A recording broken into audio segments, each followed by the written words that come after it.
Hello friend, कैसे हो आप सभी। दोपहर बाद पूजा से क्यों होते हैं भगवान नाराज।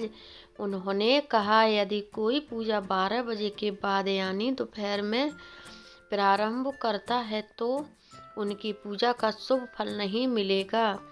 उन्होंने इसका कारण बताते हुए कहा, जैसे महादेव को 12 बजे के बाद यानी दोपहर के बाद जल अर्पण करते हैं तो वह गर्म जल के समान होता है। गर्म जल चढ़ाने से भगवान नाराज होते हैं, जिस कारण उनका परिणाम उल्टा प्राप्त होता है और लोगों को बहुत सारे नुकसान भी उठाने पड़ते हैं।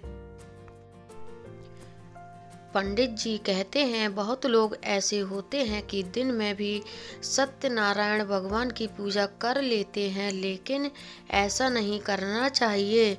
इसका व्रत का महत्व होता है, इसलिए यह व्रत पूर्ण होने के बाद शाम में ही पूजा करनी चाहिए। संध्या में ही पूजा प्रारंभ करना चाहिए।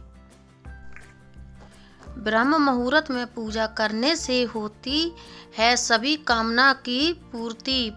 पंडित मिश्रा कहते हैं कि लोगों को प्रातःकाल ही पूजा करना चाहिए। सबसे पहले ब्रह्म मुहूर्त में पूजा करनी चाहिए। दोपहर से पहले पूजा कर लेनी चाहिए। प्रातःकालीन पूजा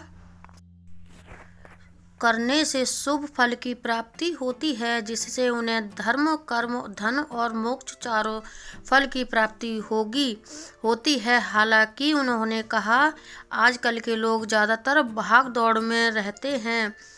ऐसे लोगों को सुबह सवेरे ही प्रातःकालीन स्नान कर पूजा पाठ कर लेना चाहिए।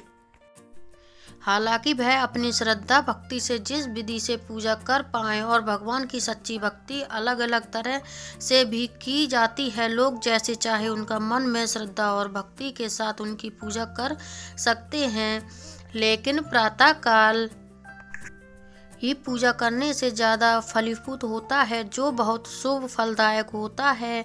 और ब्रह्म मुहूर्त में सूर्य उदय से पूर्व ही पूजा करना बेहतर फल की प्राप्ति देता है। उन्होंने कहा, दोपहर बाद पूजा करने के लिए कोई भी शास्त्र समर्थन या अनुमति नहीं देता है। दोपहर बाद पूजा करने से होगा भारी नुकसान। पंडित मिश्रा कहते हैं कि दोपहर बाद पूजा करनी ही नहीं चाहिए। उन्होंने कहा कि रही बात नुकसान की, तो जब ईश्वर ही नाराज हो जाएंगे तो हम इंसानों के लिए नुकसान ही होता है।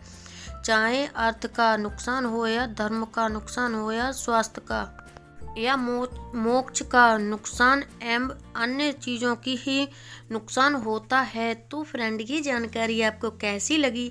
अच्छी लगी हो तो ज़्यादा से ज़्यादा लोगों में शेयर कर दें और मुझे कमेंट करके ज़रूर बताएं। धन्यवाद।